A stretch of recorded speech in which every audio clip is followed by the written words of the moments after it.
Independence for East Pakistan. Harry? The bitterness of poverty and resentment in East Pakistan erupted today in a kind of civil war. Sheikh Mujibur Rahman, the leader of East Pakistan, declared the region an independent republic, which he said will be called Bangladesh, the land of the Bengalis. Pakistan is a nation united only by religion. West Pakistan has the money and the government and the resources. East Pakistan, 1,000 miles away across India, has the poverty and the misery.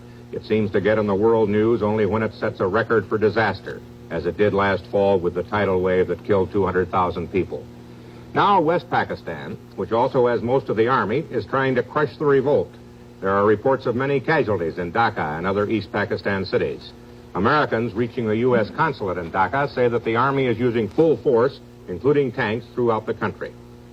The revolt came after a final breakdown of talks for which Pakistan President Yahya Khan went to East Pakistan.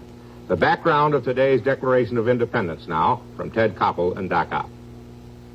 As far as the people of East Pakistan are concerned, the central issue has never been in doubt.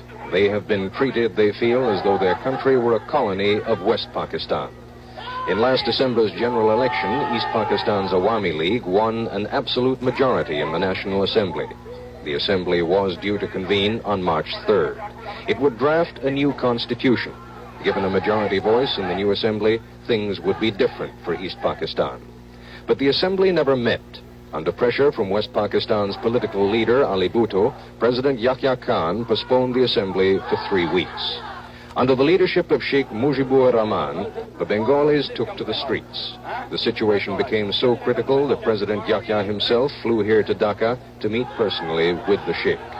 The meetings were so private that no member of the press has yet seen or photographed the two men together. Finally, the third protagonist was summoned from Karachi. Ali Bhutto arrived in Dhaka surrounded by machine gun-toting bodyguards. The hotel where he stayed became an armed camp, cordoned off by the army.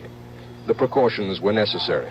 In a competition for the most hated man in East Pakistan, Ali Bhutto would win in a walk.